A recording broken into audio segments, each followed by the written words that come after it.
Buenos días, buenas tardes, buenas noches. No sé para ti qué tiempo será, pero es el tiempo de la visitación de Dios a tu vida. Tú no has cliqueado ahí en la computadora o has puesto este programa de televisión para simplemente decir, mira, voy a escuchar a ver qué está diciendo el predicador ese. No. Hoy es tu encuentro con Dios en el área en que tú necesitas que Dios haga lo que tú necesitas. Porque tenemos un Dios creador capaz de hacer lo que tú necesitas y que tú no puedes hacer y que nadie lo puede hacer. Él lo hace, porque Él es Dios. Estamos hablando de la relación entre padres e hijos. Y en los temas, en los capítulos anteriores, hemos quedado en que tu hijo será lo que tú dispusiste para tu hijo. Será o de beneficio para la sociedad o será un tormento para ella. Tu hijo será tu honra o será tu deshonra. Todo depende lo que tú quisiste hacer con esa alma que Dios colocó en tu mano. Si tú no reconoces que ese niño o ese joven es de Dios y tú quieres tener dominio sobre la propiedad de su alma, decir cómo debe hacer, cómo debe de portarse, y es mi hijo y yo hago con él lo que yo quiera, y si lo quiero golpear lo golpeo, y si lo quiero gritar lo grito, y nadie puede intervenir porque yo soy su padre, yo soy el que trabajo por él, el que le compro la ropa, le doy por la comida, y si no me hace caso yo lo disciplino como yo quiera. Esa posesión del alma de un muchacho lleva a ese muchacho a la destrucción. Porque mientras él no se pueda defender, ni arrancar a correr, a pedir auxilio, pues él va a estar creciendo en su corazón con odio y rencor y venganza contra quien lo está ultrajando física y emocionalmente. Por eso hay tantos hijos despedazando padres y nos asustamos. Pero nunca se preguntan qué hizo ese padre con ese muchacho para que llegara allí. O qué le hicieron para que él tomara esa forma monstruosa. Nosotros somos los responsables de que el producto que Dios colocó en nuestra mano siga creciendo y desarrollándose conforme la voluntad de Dios, haciendo hombres y mujeres que puedan visionar su futuro, que no estén atados a un pasado tormentoso, que no lo puedan soltar en su presente, porque les atormenta de tal manera que no pueden ver hacia adelante, sino que tengan un padre que, aunque haya tenido un pasado tormentoso, del cual es culpable su padre, directa o indirectamente, por ponerle cuidado o por descuidarlo, hay un momento en que tú, si cometiste errores, debes de pedir perdón a tu hijo, de explicarle por qué fallaste y que no conocía los principios del Señor, los habías oído pero no los conocías, pero que ahora tú vas a hacer las cosas conforme la voluntad de Dios. Cuando ese momento llega, es cuando tú puedes hacer que las cosas funcionen, que las cosas operen. Es cuando todas las cosas se pueden dar. Entonces, es cuando Dios puede operar, es cuando Dios puede entrar en acción. Porque entonces tu hijo no será un mediocre, no será una estadística más. Tu hijo será la gloria de Dios. ¿Por qué la gloria del Señor? Porque la gloria del Señor dice que Él es. Sí, Señor, hay que hacer fresco, hay que poner las cosas bien claras. Nosotros tenemos que estar mirando que las cosas de Dios se hagan. Hay una cosa bien importante. Nosotros tenemos que trabajar con el mismo ánimo, con la misma forma, con todo lo mismo que el Señor dijo que teníamos que hacer. Mira, la Escritura dice que nosotros debemos de ser sacerdotes de las almas a nuestro cargo, que nosotros tenemos que hacernos cuidadosos como sacerdotes de trabajar espiritualmente, trayendo lo necesario para que la palabra de Dios se instruya y se implante en la familia.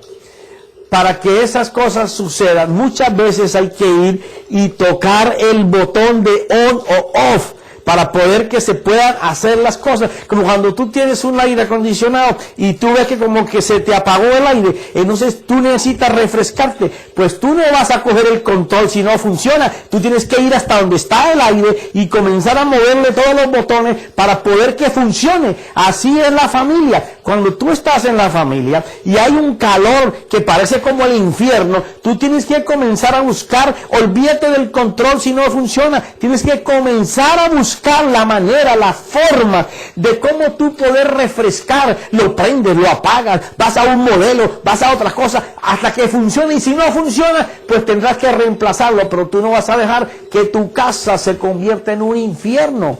Eso no puede ser, porque entonces te ahogas, te asfixias. Tienes que tener una respiración en tu casa que la da el fresco de un aire que se pueda reposar, que se pueda vivir. Entonces tenemos que cuando somos sacerdotes de nuestra casa, somos responsables de la parte espiritual. Tenemos que estar extrayendo de la palabra de Dios lo necesario para instruir a nuestra familia. Y aquí quiero que vayamos a hablar ya un poco más profundo en cuanto a lo que es lo que tenemos que hacer como sacerdotes. Ahí en Efesios,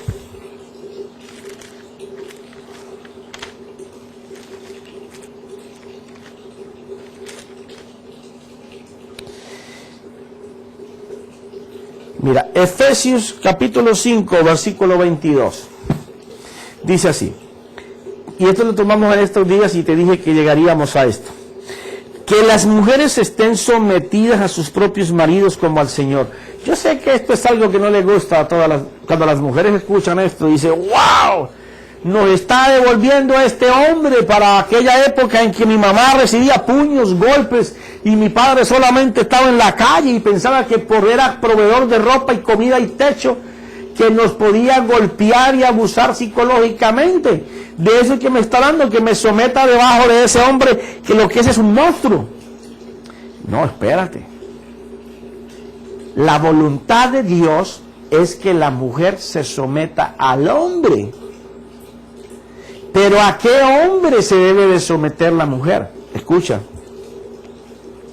Yo que no voy a, lo que voy a decir no es para que tú digas, oh, yo escuché al profeta José Pérez en la televisión, en el internet, y estaba diciendo que no me debo de someter a ti porque tú eres un grosero, tú eres un vulgar, tú eres un patán, tú eres un atrevido, tú me golpeas. Bueno, yo voy a tocar esos puntos más adelante y a lo mejor te gusten a ti y a tu esposo no le gusten. Pero yo te voy a explicar lo de hoy, para no irme adelantando al tema. Pero algo sí te digo, si tienes que huir para que tu vida sea salvada, tienes que huir. Hay casos en que hay que separarse momentáneamente para poder que las cosas tomen su nivel.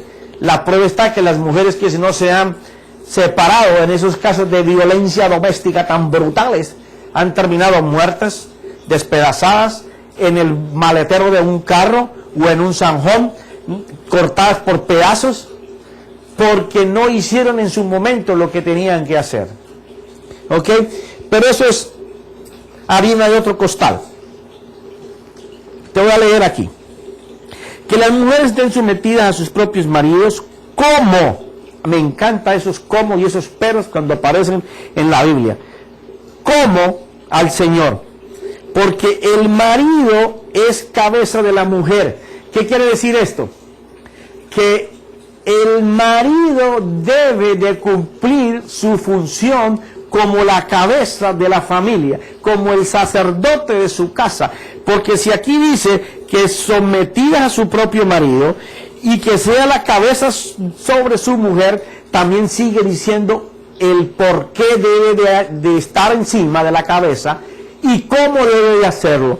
Porque la línea seguida en Efesios capítulo 5, versículo 23 dice, así como Cristo es cabeza de la iglesia, siendo Él mismo el Salvador del cuerpo. Mira, dice que el hombre debe de ser la cabeza de la mujer, así como Él es la cabeza de la iglesia, que es su salvador. Quiere decir que una de las maneras en que la mujer va a someterse debajo de la cabeza es cuando su esposo le está enseñando con sus palabras y con sus hechos de que él está presto, atento, diligente para salvar a aquella persona que Dios creó como vaso más frágil. Entonces esa mujer no se somete a los garrotazos, ni a las palabrotas, ni a las manipulaciones, ni por las presiones que el esposo le ponga, ¿ya? Ni tienes que dejarla encerrada bajo llave como muchos hacen, o darle limitadamente la comida, o ir a comprar todos los mandados para que ni el carnicero la pueda ver. La tiene en una cárcel llamada casa, familia. ¿Por qué razón? Porque él entiende que su trabajo es salvar. Esa palabra salvación ahí no es la palabra soteria del griego que el apóstol usa para hablar de salvación eterna. Es la palabra de salvar a la iglesia, incluido la salvación eterna, pero también todos los problemas y peligros del diario vivir. Entonces, esa mujer que siente ese respaldo, no solamente se va a someter voluntariamente a ese hombre, sino que va a amar a ese hombre, va a respetar a ese hombre, porque lo que ese hombre le brinda es lo que ella siempre buscó, o lo que nunca pensó que un hombre tenía, pero su esposo lo tiene. Entonces lo va a amar, lo va a respetar, va a hacer de su esposo un modelo para su vida. Entonces tenemos que la Escritura sigue diciendo: pero así como la iglesia está sujeta a Cristo, también las mujeres deben estarlo a sus maridos en todo. Esto va de parte y parte. A mí me encanta este pedazo porque los toca a los dos y los compara con la iglesia y con Cristo. Es increíble. Si ese hombre está haciendo todo eso por esa mujer, lo menos que esa mujer debe de hacer es lo que hace una mujer que respeta, valora a su esposo por lo que él está haciendo a favor de ella. No seas como las mujeres que destruyen el testimonio de sus esposos, hablando con sus amigas de los defectos de su esposo y las cosas que su esposo no tiene. O aquellas que, creyendo que hacen muy bien, comienzan a hablarle a sus amigas de lo maravilloso que es su esposo, y entonces ahora su amiga está enamorada platónicamente de su esposo, porque el esposo de ella no es como tu esposo, y cada vez que tú le mencionas y le mencionas más, llega al punto de que tu amiga comienza a enamorarse de tu esposo, y el día que va a visitar a tu casa, pues le está haciendo coquitos y gatitos y maullitos, porque tú le vendiste a tu marido. O se lo vendiste bien o se lo vendiste mal. El respeto es de una manera impresionante. Lo que está en la casa es en la casa, ese es un reino. No saques afuera de tu reino las cosas que son de tu reino, porque afuera tú no reinas. Afuera el enemigo está reinando. O como el amigo que lleva a sus amigotes a la casa para mostrar la maravillosa esposa que tiene, y tarde o temprano tanto lo hace hasta que su esposa cae. Cae porque un día ella no participaba de las borracheras, comenzó a participar, todo el mundo se emborrachó y su esposa cayó. ¿De quién tuvo que la culpa? ¿Del Señor? No, tuya. Porque debiendo proteger no protegiste. Debiendo de que en tu reino era tu reino, dejaste penetrar reinos de otros lugares que no se portan como tu reino y entraron a tu reino y lo deshicieron. Mira lo que dice: maridos, amad a vuestras mujeres, así como Cristo amó a la iglesia y se dio a sí mismo por ella. Fíjate, esto está hablando de sacrificio. Y en los versículos anteriores estamos notando cómo el apóstol viene narrando que tanto la mujer como el hombre se deben de sacrificar en sus cosas. ¿De qué sacrificio está hablando? Cuando tú no tienes familia, cuando tú eres soltero, tú independientemente haces tus cosas. Tú puedes recibir ahora mismo el que es tu novio, pero una vez que él se va, ese compromiso por ese día se terminó. y tú empiezas a hacer tu vida a las cosas que tú tienes. Yo me acuerdo cuando era novio de mi esposa, yo me iba y ya mismo quería coger el teléfono para llamarla y hablar con ella. Y yo me imagino que a ustedes les ha pasado igual. Si era que era la esposa que ustedes amaban y querían para casarse con ella. Si no era así, pues soltabas esa y cogías otra. Pero lo que te quiero decir con esto es que ese momento de compromiso, de comunión, se va extendiendo, y aquello que en un principio era vino, me visitó y se fue, y ahora yo sigo haciendo otras cosas, ahora te involucra a quitarte otro tiempo que tú usabas para otras cosas, para poder estar en las mismas cosas con la misma persona. Así debe de continuar la familia. Pero ¿qué pasa? Nos casamos y entonces ahora queremos obviar ese compromiso, rechazar ese compromiso. Queremos que nuestra pareja nos dé un espacio tan grande, y es importante que le demos espacio a nuestra pareja. Mi esposa tiene su tiempo para ir al gimnasio, mi esposa tiene su tiempo para estar en el computador mirando lo que a ella le gusta de muñecas, y ella es una artista. Tiene su tiempo para hablar con las personas, pero también tiene que tener su tiempo para hablar conmigo. Tiene que tener su tiempo para que hablemos del Señor. Tiene que tener su tiempo para que salgamos juntos. Tener tiempo para que podamos sentarnos a tomar una taza de café, a almorzar o a comer. Las personas que no pueden valorar lo de más valor, lo más preciado en la vida de un ser humano, que es el tiempo, comienzan a caminar locamente. Porque entonces no hay sacrificio. Tú no tienes nada que sacrificar para estar con esa persona, y comienzas cada día a apartarte más y apartarte más, y cada vez eres un proveedor o una madre sirviente en la casa. El uno trabaja, llega, estoy cansado, se pone en su mecedora o en su asiento preferido, se quita los zapatos, inmediatamente empieza a ver televisión, comienza a dormir, se levanta, come, sigue roncando y luego se va para la cama porque está cansado. O sea, ya él perdió el interés en la familia. Sí, a ti te estoy diciendo. Cuando tú llegas a ese extremo, tú has perdido el interés por tu familia. Tú no amas a tu esposa, tú no amas a tus hijos. Sí, te duele, ráscate. Se te hincha, ponte hielo.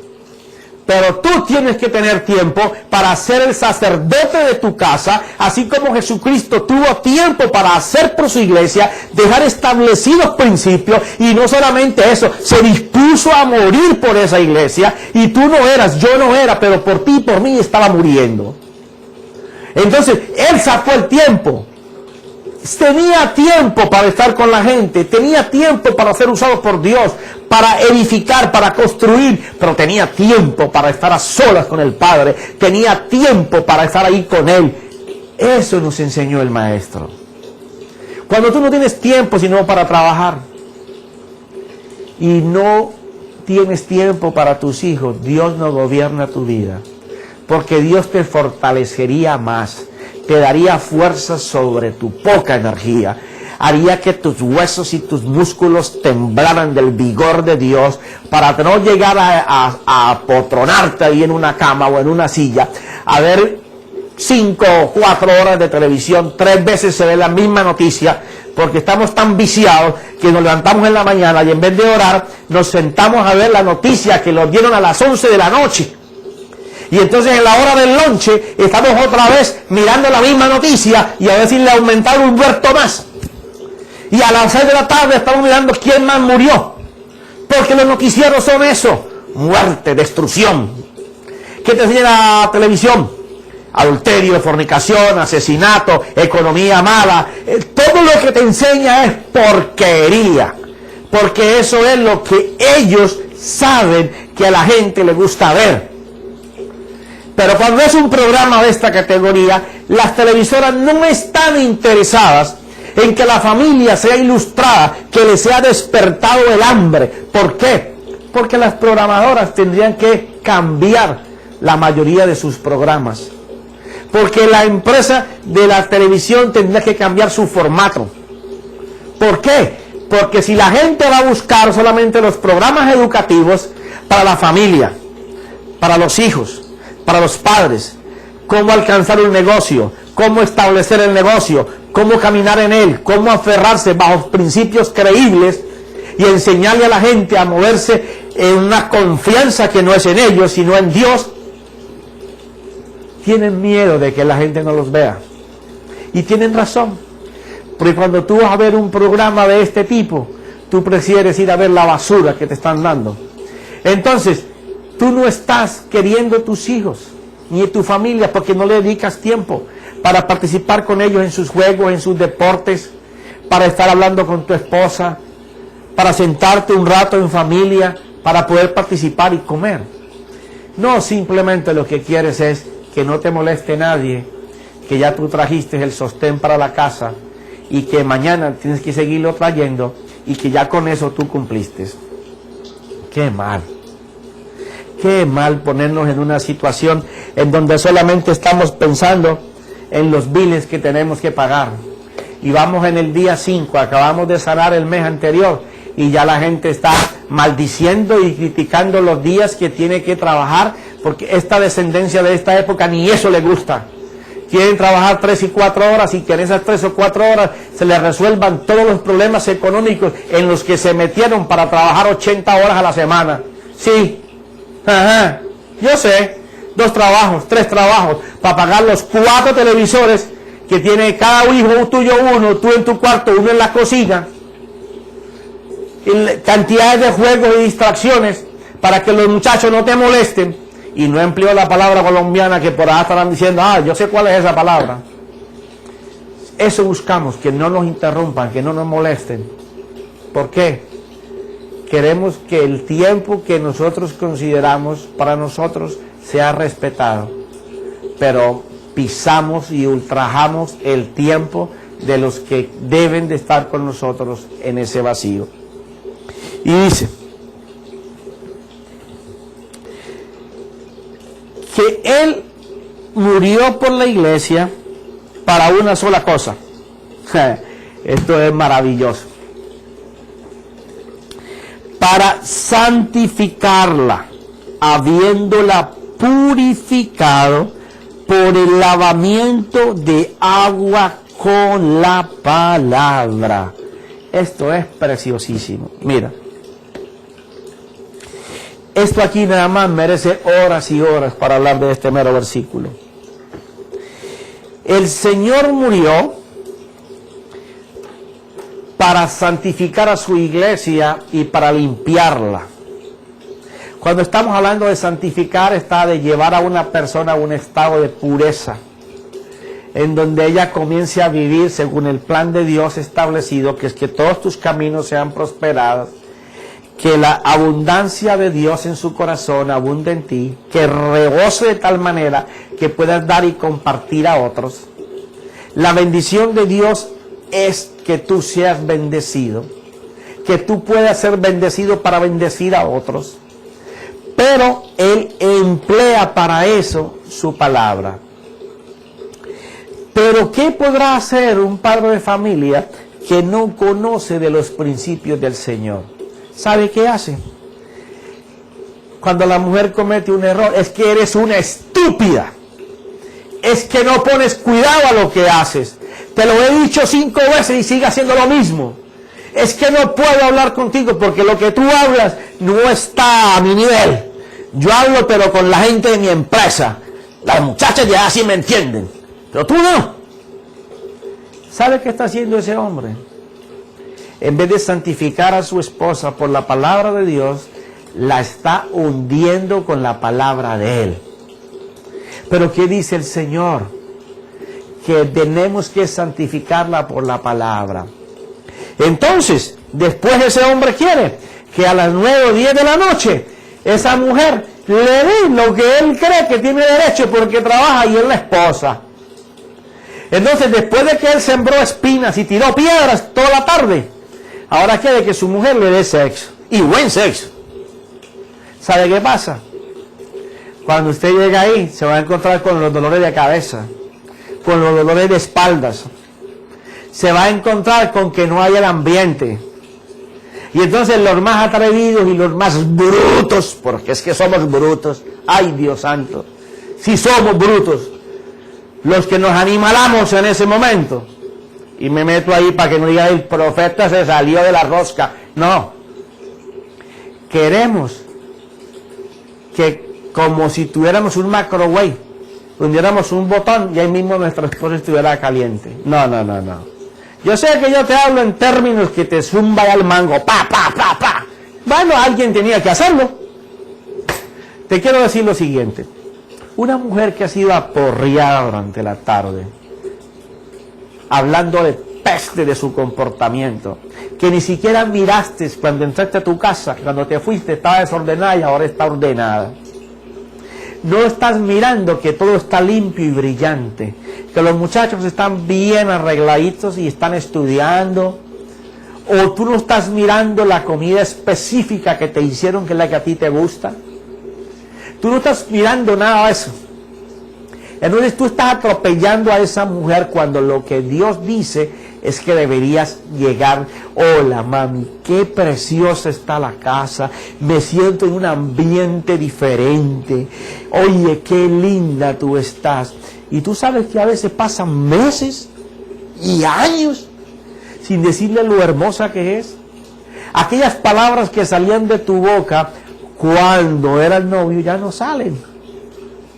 Ya no te fijas en su pelo, en su vestido, en si se maquilló bien para ti, o si está desordenada por el oficio que ha hecho, pero que tú le puedas decir, mami, yo quiero que te arregles, ven, yo te sobo tu espalda, tu cuello, ven, te hago un masaje en los pies. O sea, ¿sabe qué están viendo tus hijos? Que la mamá es una bruta, que es una sucia, que no cocina bien, que la cocina está desordenada, que qué locura esa casa, que todos los televisores están altos, porque la palabra debía haberse dado para bendecir, pero no se bendijo. Entonces estás creando en esa mujer raíces que en el futuro serán raíces de amargura. Y en el tiempo llevará una rotura de tu matrimonio. ¿Quién sembró eso? Nosotros mismos. ¿Quién va a sufrir el impacto? Nuestros hijos. Nuestros hijos van a sufrir el impacto. ¿Por qué? Porque nuestros hijos van a comenzar a ver que la manera de tratar a las mujeres es de esa forma. Entonces mañana tu hijo estará violando muchachas, estará abusándose de ellas y dejándolas tiradas, porque son basura, son de uso. Y si el papá le dice, no, tú eres un machote, tienes dos novias, y saliste el viernes con una, ahora te veo con una, tú eres un tremendo macho, te parece a papi. Bueno, ¿qué mensaje tú estás dando ahí? Que a la mujer hay que atropellarla, que hay que estar encima de la mujer, pero para pisarla, para que ella haga caso. Eso no es lo que Dios dijo. Dijo que así como Él se sacrificó por la iglesia, nos sacrifiquemos por ella, y que con nuestro hablar, con nuestro lenguaje, bendigamos su día, su amanecer, su mañana, su tarde, que le bendigamos la gratitud de estar en control de nuestra casa, porque si tú quieres saber, ¿sabes quién es el que más educa a nuestros hijos? La esposa. ¿Sabes por qué? Porque es la que más tiempo está con ellos. Y entonces hay padres descarados, porque es que son, ay, si llegamos al descaro, le soltamos toda la obligación a la pobre mujer. Tiene que barrer, trapear, cocinar, limpiar, lavarte, plancharte, llevarte toda la ropa, que la tuya sea como un pimpinito, porque tú no quieres ir para tu trabajo con una camisa con una arruga, no, tú quieres ir como un pin. Y si ya pasas de 40 años y ya te estás dando cuenta que se quedó otro hombre que está atrás, y que las fotos de los 25 y los 30 ya son muy diferentes a los de 40 o 50, entonces estás entrando en la aureola de querer ser joven, de querer tener carro deportivo, de querer andar con ropa deportiva, mientras la misma mujer sigue con la misma ropa anda. ¡Ay! Sí, a ti te estoy hablando. Contigo es la cosa. Nosotros, si no valoramos lo que tenemos en la casa, como dice la palabra, que nos gocemos con la mujer de nuestra juventud, vamos a crear en nuestros hijos una manera de que ellos vean cómo se manosea la mujer. Y entonces nuestras hijas, ¿saben qué es lo que menos van a querer? Casarse. ¿Sabe por qué aquí en este país de Estados Unidos hay tanta mujer que después de los 24 hasta los 40 años andan locas? Pero ahí viene la palabra, locas, buscando esposos. Porque primero decidieron que no lo tenían porque vivieron. Y en la medida que avanza el tiempo y ya comienzan a ver que ya no pueden mantener el cuerpito de Barbie que quieren tener, comienzan a angustiarse en su corazón porque saben que se van a quedar solas. Y comienzan los gimnasios a estar llenos de mujeres porque quieren mantener la forma a ver si así encuentran a un hombre para casarse. Porque el anhelo de toda mujer es casarse, pero la mujer de hoy no anhela casarse con cualquiera.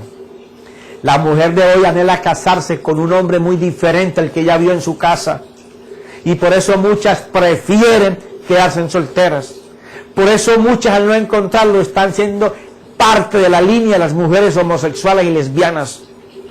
¿Sí? Así es. ¿En dónde nació esa raíz? Nosotros, los padres. Porque ellos vieron cómo tratamos a su madre y hicieron escudos de defensa para no pasar por eso mismo. Pero estamos a tiempo para cambiar todo eso. El Señor lo puede hacer aunque tú veas que es imposible. Dios tiene la posibilidad, la capacidad, el poder para poder cambiar todas esas cosas. Te sigo leyendo.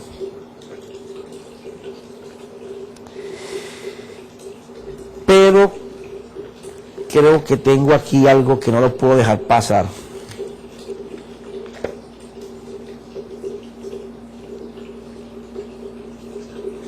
Mira lo que Jesús hizo, Hebreos capítulo 13, versículo 12. Por lo cual también Jesús, para santificar al pueblo mediante su propia sangre, padeció fuera de la puerta. Así pues, salgamos a él fuera del campamento, llorando su oprobio, porque no tenemos aquí una ciudad permanente, sino que buscamos la que está por venir.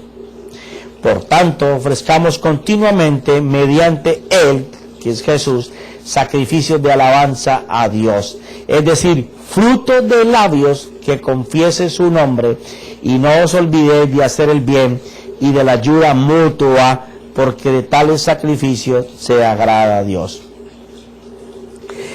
Cuando la palabra está diciendo aquí que Jesús murió para santificar al pueblo de Dios, y dice que al morir su sangre nos santifica, nos da la entrada para poder hacer uso de las cosas del Padre a nuestro favor, dice que salgamos a Él. ¿Quién es Él? Jesús. Salgamos a Él. O sea, nosotros estamos en un lugar en donde Jesús no puede estar. Entonces Jesús está en un lugar donde nosotros no estamos. Profeta, ¿es un trabalengua? No, es una explicación gráfica.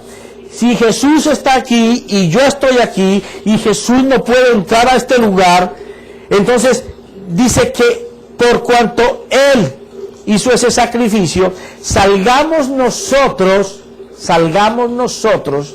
del lugar donde estamos y entremos al lugar donde está Jesús. Y dice, así pues salgamos a Él, fuera del campamento. ¿El campamento de quién? El campamento de nosotros, la fortaleza nuestra, donde nos sentimos cómodos. Pero agrega algo que yo siempre me pregunté y dice, llevando su oprobio, no dice llevando mi oprobio, sino su oprobio. Ahora yo te pregunto, si Él fue un hombre santo, ¿qué oprobio podía tener Jesús? El pecado que estaba en la cruz en Él. Por eso los religiosos de su época no lo pudieron aceptar como el Mesías. porque cómo iba a ser el Hijo de Dios, el enviado de Dios, crucificado en un madero, en donde ahí se colocaba a los malditos, a los que tenían abundancia de pecado. Pero ellos no entendían que esa abundancia de pecado era la tuya y la mía. Ese oprobio que Él cargó, que está en nosotros, Él quiere que vamos hasta donde Él para decirle: Señor, yo reconozco que tú llevaste mi pecado, mi oprobio, y que con tu sangre tú me hiciste limpio para que yo pudiera entrar a ese lugar donde tú tienes la esperanza y el oportuno socorro, y en donde está la provisión para salvar mi hogar, para ayudar a mi cónyuge, para bendecir a mi cónyuge, para que de mi boca no vuelva a salir palabra que lastime, que hiera, sino que de mi boca salga palabra de bendición, de exhortación, de consolación, de construcción, de valorar el trabajo que mi esposa hace a mi lado, el cual no he mirado por tiempo.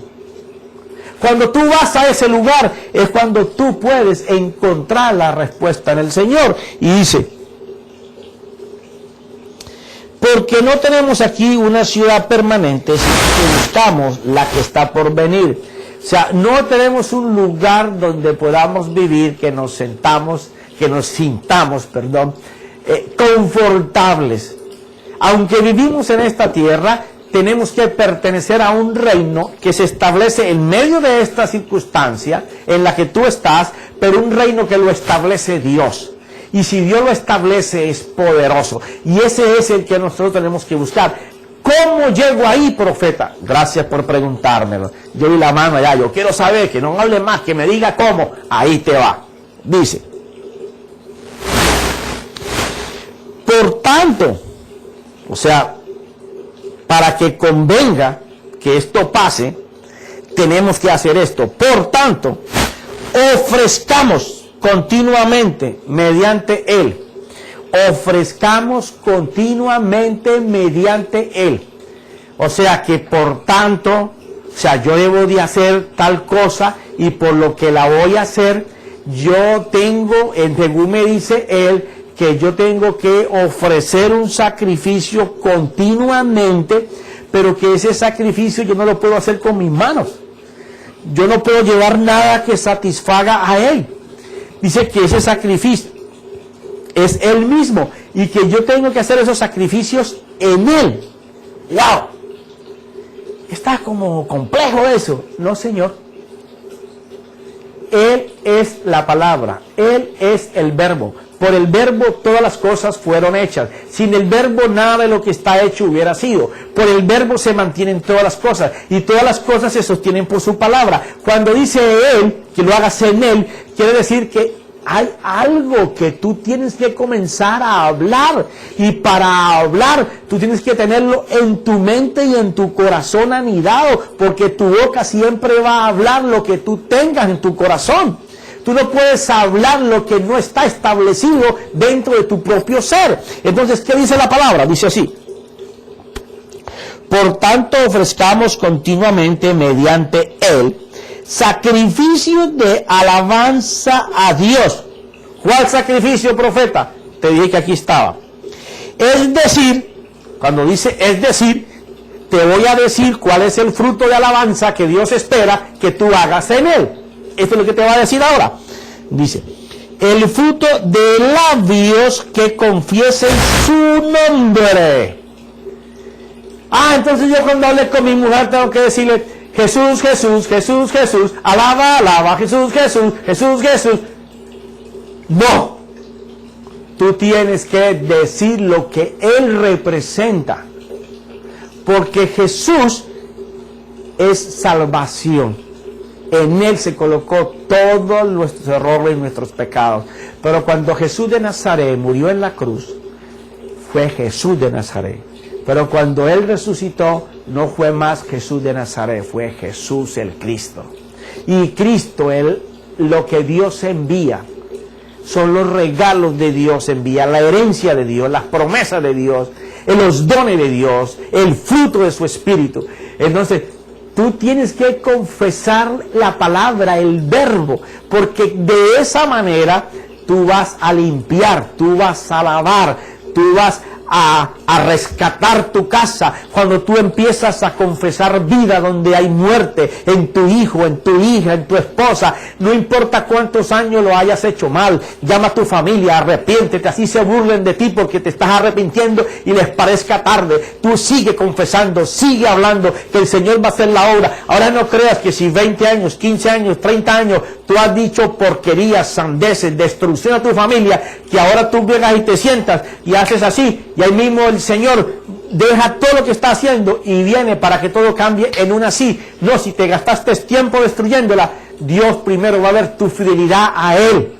Y entonces después Dios va a hacer, porque va a ver que cuando tú lo invocas, no es solamente de labios, sino de tu corazón, de lo profundo de tu ser, que tú deseas que Dios cambie. Entonces tienes que prepararte para estar confesando y confesando continuamente vida sobre las cosas que están muertas, porque es de la única manera que van a cambiar las cosas. Él es el único que lo puede hacer, y cuando Él es la palabra y es lo que tú estás diciendo y lo que estás hablando, y tú confiesas vida sobre tus hijos que están haciendo lo que no es, y comienzas a confesar lo contrario de lo que están haciendo, y tú comienzas a hablar y a actuar no con tus hijos y con tu esposa en forma diferente, Dios se va a encargar de cambiar todas las cosas, de hacerte un hombre nuevo, de cambiar tu esposa, hacer una mujer nueva, coger a tus hijos y rescatarlos y ponerlos nuevos, porque Él es el restaurador por excelencia y vino a este mundo para hacer eso.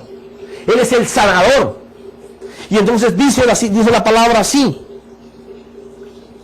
decid el fruto de labios que confiesan su nombre, y no olvides de hacer el bien y de la ayuda mutua, porque de tales sacrificios se agrada a Dios. Ayudas mutuas, cosas que tú nunca hacías, de ayudarle a tu esposa, a tus hijos. Tú empiezas ahora a participar de todo eso que no hiciste por tiempo, y Dios empieza de inmediato a trabajar en tu casa. Puede que al principio no lo notes y no lo veas, pero Él lo va a estar haciendo. Y tú en cualquier momento vas a tener que levantar y dar saltos de júbilo por lo que Dios te va a mostrar del resultado por tú haberle creído, haber clamado a Él y haber obedecido, y comenzar a hablar vida y dejar de hablar muerte sobre tu esposa y sobre tus hijos. Y sé que esto se pone cada vez más caliente. Aquí yo estoy, que parece que estoy como en un horno. Esto es una cosa tremenda, el fuego de Dios aquí. Pero una cosa sé, seguiremos después. Pero sé que Dios está en control. Y si tú le crees a Dios, Dios lo puede hacer. Yo te invito a que digas: Señor, en este día, yo reconozco que he hecho las cosas mal, que he pecado contra ti, he pecado contra mi familia, he pecado contra muchas personas, y yo quiero arrepentirme, Señor, y me doy cuenta que tú viniste para sanarme. Yo te entrego mi corazón y mi mente mal enfocada, cerrada de criterios, de conocimientos, para que tú me hagas nuevo. Y yo quiero que tú vengas y gobiernes mi vida, me ilumines cómo debo de ir hacia adelante con mi familia, mi esposa y mis hijos. Y te reconozco como el Señor de mi vida, el gobernador de mi vida, y no quiero hacer nada que no sea contrario a hablar vida. Enséñame, Señor, a tener dominio propio para cuando yo le hable a mi esposa hoy, que nunca le he hablado bonito, no le voy a hablar bonito, le voy a hablar vida, porque tú me vas a iluminar. No van a volver a salir palabras que la marchiten. Tú me vas a dar la iluminación para que yo ilumine con vida a mi esposa, que ella sepa que he cambiado, y cuando se aterre y se asuste, ¿qué te pasó? Te pasó un tren por arriba, un camión por encima, yo le diga: no, me aplastó Jesús, aleluya. Esa es la victoria que tenemos en el Señor. Así que deseo que esta oración la hayas hecho, y que el Padre de los cielos te diga: hijo, te escuché, en el nombre de Jesús. Amén, amén y amén.